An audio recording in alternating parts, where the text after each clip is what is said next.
Good morning, Liz. Guys and girls, Eastern Iowa, how we doing? Another episode of Careers and Coffee.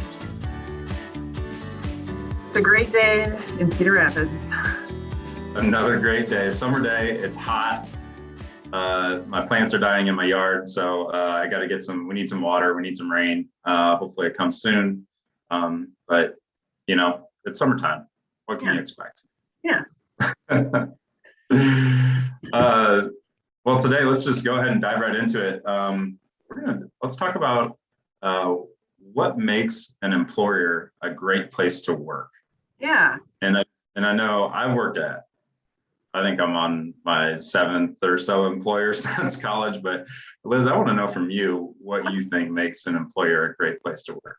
Yeah, I can't even count how many places okay, so good places and bad places. I think the bad ones are easy to pick out, right? Like trust. There's no trust. And there was a great, our leadership CEO sent around a training yesterday that was great from Simon Sinek about trust and how important that is in a workplace. If you don't trust that your employees are going to do their jobs, or vice versa, more importantly, the employees don't trust that the managers are going to follow through or feel like they're being watched, like if there's just no trust between leadership and the general workforce that look at a company, that is definitely going to be a downer place to work. And one of the examples he shared was like the same employee working 2 jobs. So he was working at a coffee shop and was just like the greatest employee at the coffee shop, was super engaging, was great at his job, and just was a joy to be around. And then he said, do you like your job? And he's like, I love my job. And here's why. And then he told him about his other job that he had where he didn't love that job.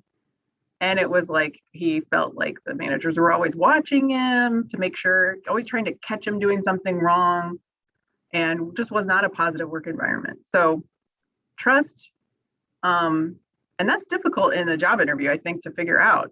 How do you think you would know that you could trust an employer when you're interviewing with them? Yeah, I mean, for me, that's a really good question. I think I go back to, and it was probably much easier to kind of get to know somebody and get to see their body language before all this, Zoom and everything, when you could go in and you could see the physical work location, maybe meet some other people that were in the office as well. But yeah, I think for me, it just comes back to, could you see yourself getting along with those people? Like, are those your people? And do you feel some sort of like energy when you go to that location, or when you're talking with those, somebody who's interviewing you, your future boss potentially? Are you inspired? Can you see yourself maybe moving into their role someday? Do you like what that company does? So I think, yeah, some of it comes back to your own goal setting too, right? And we do have some resources for, finding your skill set, which I know you want to touch on. But I think kind of having a good idea of what you want beforehand is huge in determining like if you're going to enjoy that workplace and if that employer is going to be a good fit for you. Yeah. I think maybe one of those pointed questions you could ask during the interview, like when they say, do you have any more questions at the end? A good question maybe to ask is like, what's the expectation for employees' work? How do you hold employees accountable? And a question like that could kind of illustrate their management style, or like the company management style of how they monitor work. That might be helpful in understanding just like the process of, how will I know I'm doing a good job, and how will you know that I'm doing a good job? Because those are going to be questions you have that first day when you walk in and you're like, new job. What is expected of me? And those are kind of good questions to ask in that interview, especially if it's kind of a second round interview and you feel like, okay, I feel comfortable with these people. But yeah. And then obviously, like, stay away from the obvious. Like, if they make wild claims, like you see around town right now, like these signs, like make $10,000 in 2 weeks, like that is not legit. Probably a little bit of a red flag if that's, Yeah, call this any number red, and make $10,000 this week. right. Any red flags that you get, you should pay attention to those red flags because they're there for a reason, and talk it over with another person and say like, hey, what do you think about this? Um, if you don't know what the location is of the employer, that's a big one. Sure. Even if you're working from home, even if it's a remote position, and probably especially if it's a remote position, you need to know where's that company located and where's their corporate office located. Is it legitimately a company? You can Google company locations to see, is this legit? And occasionally we've gotten some posting on Corridor Careers, which we've turned down because we're like, because we check and see like, this is not a familiar company to us and it doesn't sound right. Anything that gives off like just the feeling of like, I'm not so sure about this, we'd rather not post that job to our board, because job seekers are vulnerable. I mean, they're looking for some kind of solution to their next career path step, and sometimes if it's too good to be true, it probably is. Yeah, you should definitely be able to find a little bit of company information, whether it's on Google, you can see reviews on there, or on Facebook. I know I've done that. I think I was getting some flooring or carpeting put down in my old place that I lived, and I hadn't really heard of this company before. They were, in our area, and so I just got on. They didn't have a website, so I got on Facebook and looked them up on there. And it's like, okay, they had some reviews on there, and they showed a few pictures. So I was like, okay, like legit company. So there's a lot of different ways to do research. But kind of circling back, Liz, I want you. I know you want to touch on a great resource, and we've mentioned it before on the podcast. And it's the ONET resource for kind of figuring out your skills and perhaps kind of what your tendencies are in the workplace and what might be a good fit. What do you have? So there's a couple resources. We'll link to this in the show notes, but like if you're like not really finding a job title that appeals to you, I would suggest, and I had a conversation with a job seeker last Friday where it was like really a light bulb went off in my head of like, hey, this is hard, like I understand that I don't pay attention to job titles so much. I pay more attention to categories. And the reason I do that is because there's so much finagling that happens at the HR level of like job titles will change over time, or maybe they get souped up by somebody in the manager's team that thinks, oh, well, we should call it this. And sometimes the job title is changed so that it can justify a different salary level or a different work skill set as companies change over time. And so I wouldn't pay too much attention to the job title, especially if it's funky and it doesn't really make sense to you, but pay attention to the category it's in. And there's a career resource called the MC assessment, and you can take it either as a 6-question questionnaire that just give you kind of like a brief overview of like, here's where these are the industries you might be most suited to, but you can also take the same assessment with a 60-question questionnaire, which is going to be much more in-depth and much more matched to your kind of preferences and skill sets. And what it spits out at the end is kind of like a list of here's some industries and maybe some job titles that you should consider.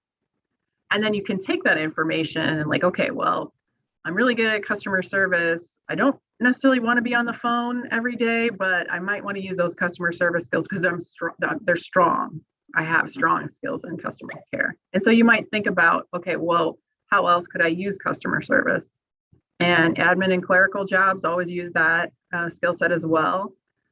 Any kind of teamwork is definitely going to use those kind of same communication skills. So you can kind of move around using job titles or categories, job categories and industries to kind of understand where you might make a good fit.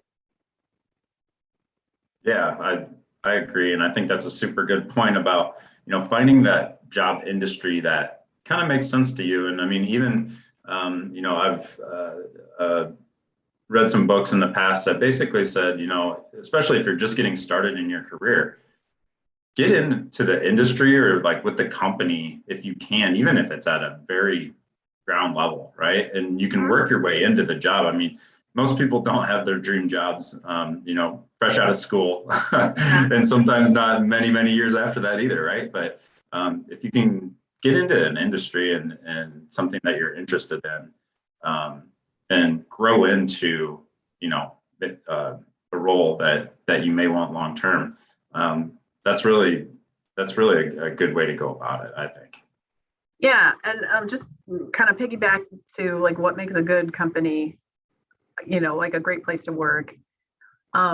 Obviously, benefits are going to be something that you care about. What kind of benefits does the company offer? Because it kind of clues you into what they find is important. But the structure of the company is also important.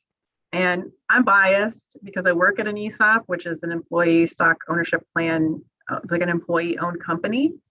So I see the value of what an ESOP has to offer. And there are more and more companies that are transitioning to ESOP or some level of shared employee ownership because they see that value of sharing profits with their employees. And it's just a little bit kind of a different style of company and then, just a regular corporate or publicly owned company. They're just going to have different priorities. So ESOPs are something to look for. Generally, a company that is an ESOP will brag about it to no end. So it's not like going to be a mystery that they're employee owned. They're going to tell you. There's other companies called B Corp, which like New Pioneer Co-op, I think, is on the road to becoming a B Corp. And there's some really stringent policies to become a B Corp. Has everything to do with, how they treat their employees to sustainability. And so there's some kind of like ecological ties with B Corps and things like that. It's a very interesting type of company to work for as well. And then sometimes it's helpful just to kind of understand you can kind of read into a company a little bit sometimes in their job descriptions when they talk about what it's like to work at their company. It'll clue you in as to whether or not it might be a good place to work. Most of the companies that I would say, all the companies that post to Corridor Careers have a leg up because they are, they're really interested in hiring local employees, and that's why they're posting to our job board. So I think all the employers that post on our board are worth looking at. Yeah, absolutely. And I mean, they're obviously looking to hire for a reason, right? They have more business. They're good companies, right? Like that's a lot of the reasons why our local businesses here need good employees is because they're good businesses themselves. So, yeah. Any parting words? I would just say look beyond the job description. So, if like for instance, there are some jobs on our board that might be like there was one that was like a friends ambassador, some kind of a little bit different type of job title. I'm not quite sure what that means. So be curious about some of those jobs that are a little bit different. Read into the job description and you'll just scan through. You'll get a sense in the first paragraph, oh, okay, this might be for me. That particular job was all about coordinating a travel group, and so you wouldn't think ambassador and friends would be I would title that job probably differently if it was me, but look beyond some of those job titles because you might find a really cool job that's going to match your skill set and be really rewarding. Cool. All right. Good stuff, Liz. All right. That's going to do it for us. Careers and Coffee. I'm still sipping on some. Looks like Liz is all out. Oh, no, she's got to go. I popped in here. Awesome. All right. See you next time, guys. Thank you. Bye-bye.